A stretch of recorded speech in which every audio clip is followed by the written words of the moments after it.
Hello and welcome to Ellison Preschool Recommendations from Success to Connect BCBA Consultants. Today, we're presented with Ellison Preschool's challenges, and here's our recommendations for working through those. So our key steps today are we're gonna go over improving communications with a PECS approach. We're going to then go over improving playtime via peer modeling process, and then we're going to go over how to track the progress, and then also the implementation in Ellison. To improve communication, currently the concern is there are 25 nonverbal students, only 5 of them are using PECS. The other 20 have no consistent communication method. Our recommendations are to unify that and have all students, whether it's the nonverbal students, the verbal students, teacher, staff, all use PEC. It's a great starting point for the nonverbal students. It allows for a lot of success and growth. Some research studies have also seen that some nonverbal students will gain some verbal skills from the PECs. This uniform approach for all students and staff will benefit everyone, especially those nonverbal students. And also it's easy to teach and learn for staff and students. Next, with PECs, we're going to have our consultant, Artie, expert PEC consultant, explain how the PECs training will look. Alright, we're going to learn how to use the PECs book using 5 steps today. The first step we're going to do is we're going to place one picture on the board for what the person wants, and they're going to take it off and hand it to you to get access to it. When they take it off, you give them the item, and you can put it back on for them. The second step, you're going to take the picture of what they want, along with a picture of something that they don't want, and put it on there. And they'll hopefully take off the item that they do want. When they take it off and hand it to you, you give them the item. If they try to take off the other item, you'll block them from doing that and guide them to the item that they do want so that they learn what to take off. Once they have been able to do that, then you'll put 2 different items, or 2 different pictures of items that they want on there for them to take off and choose which one they want.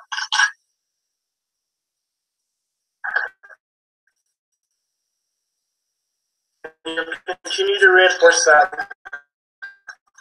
for discriminate between reinforcers is to put multiple on them. Multiple different ones. They'll have to choose the specific one that they want.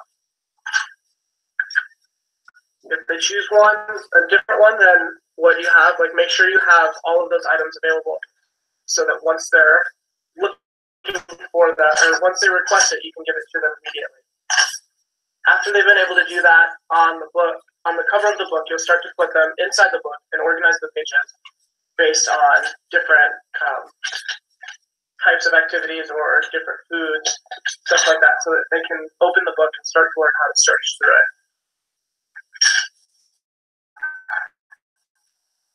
And again, you'll give them the item that they're asking for. Great, thank you, Artie.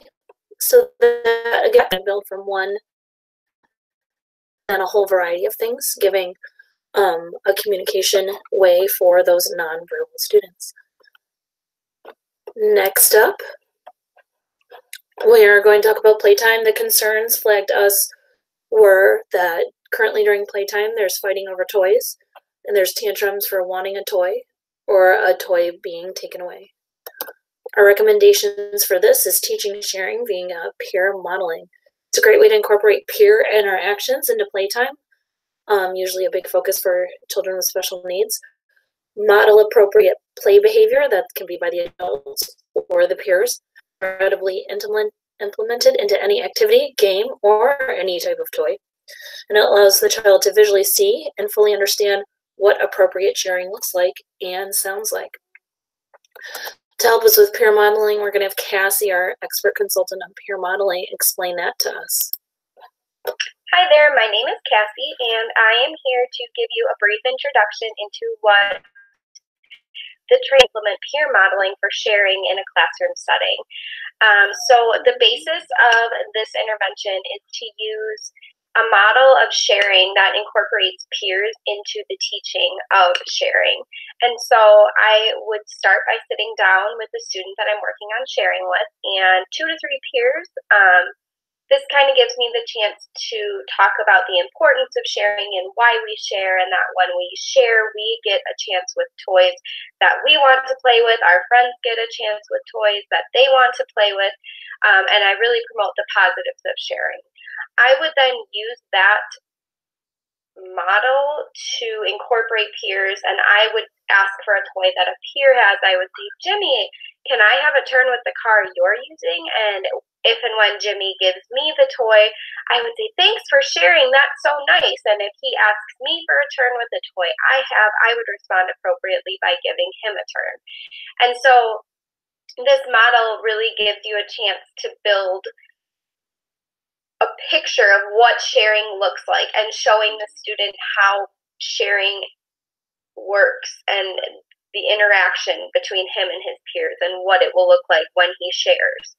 And so I would then conclude by just encouraging sharing to be used at circle time and with all of our friends. And then I would use that time to take data on instances of appropriate sharing, both verbally asking, accepting when a student asks for a toy, and actually the physical sharing of toys.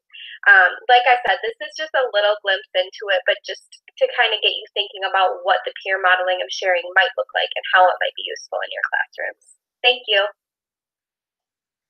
Thank you, Cassie. So again, Cassie went over how peer modeling for sharing would look like and how it could help decrease tantruming and increase correct and appropriate playtime. So how will we implement this? It's recommended that we start small with training a BCBA, your speech path on staff. Then one amazing teacher that could really rally the troops, so to speak. This would be in an after-school meeting. We'd train all the teachers together in an in-service day. We'd have those first 3, those primary 3, help out with the BCBA consultant, one of us, with the training. And then there are a lot of behavioral skills training, practice, and introduction, and then practice, modeling, demonstration of key skills will be done. From there, the teachers will train the classroom that they were in. This would be the assistants or the volunteers that they have. The teachers would be the point people for that may be in a parent teaching meeting, or we can discuss what the best approach would be for that. It's very important they train those assistants before they bring it into the classroom. And then the approaches for PECs and sharing would be brought to their classroom. And we would equip the trained teachers with the training materials needed to teach their students.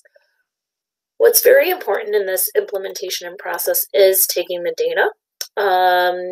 We would put this and provide this to your staff BCBA. Here's what it would look like for PECs data collection. You can see we'd have name, date, therapist, the action item, the level of independence, which is a code level at the bottom, and then if they actually used the mandated item or they did not, and then we can learn what those preferred items are. We can see a sharing data sheet, the object or game, who they shared with, and if they met the criteria, if there was a prompt, and we can calculate the percentage. This is all great to share, to measure that the performance is improving, rather than just saying, oh, I think that I'm seeing less fighting. We can actually have the numbers to support it. And then also important is that training that we're going to teach to all of your staff, all of your assistants, and all your volunteers. Training skills checklists are very important. Here is what those would look like. This would take place during those in-service days, that practice and role model before going into the classroom, and these are the things we would look at. We would simply check if the skill was present or not, and then a percentage of correct would just be the number of skills that were present divided by the total skills, which each list has 10. So ideally they'd get the 80 to 90 to 100%, and then they would move on from there. We look forward to this adventure at your school and helping the students thrive and learn, especially in their communication and their sharing skills.